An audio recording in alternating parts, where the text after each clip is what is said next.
The second series picks up pretty much where we left off. The young Doctor is continuing his slide into addiction and lack of morality, but the older Doctor in this series has actually sort of recovered himself and is in a very sprightly new place. He's clean and sober and really sort of loving life again. How much do you feel the pressure to prove to people that you are a very versatile actor and that you are not just Harry Potter? Yeah, I mean, it is something I think about. People always say, you know, oh, he's got a chip on his shoulder, like it's a bad thing. I think it's a perfectly good thing as long as you let it motivate you. You have a chip on your shoulder? Yeah, a little bit, just about, you know, what, you know, when you fall into a position when you're 11 years old, there's a sense that, you know, you just fell into it. Because I heard it all through the 10 years at Potter, like, oh, you're never going to have a career after this, and you're never, you know, you hear that stuff all the time. You're still one of the most recognisable faces on the planet, I would argue, and certainly in the showbiz world anyway.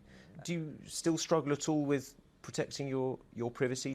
I've got better at not letting it affect me, sort of press attention. I think I used to be a little bit overwhelmed by it and kind of, you know, I would let it get to me a bit more, but now I'm much more at a level of it can't really affect me, I think, in my own mind. There's certain things you can make it a lot easier on yourself, you know, if you don't, for instance, go to premieres that aren't in a film you're in, you know, or don't just turn up at other events and stuff like that, then, you know, that's obviously gonna help to not, you know, not fuel. Yeah, and I think, and also I don't have Twitter and I don't have Facebook, and I think that, you know, that makes things a lot easier, because I think if you go on Twitter and tell everybody what you're doing moment to moment and then claim you want a private life, no one's going to take that request seriously.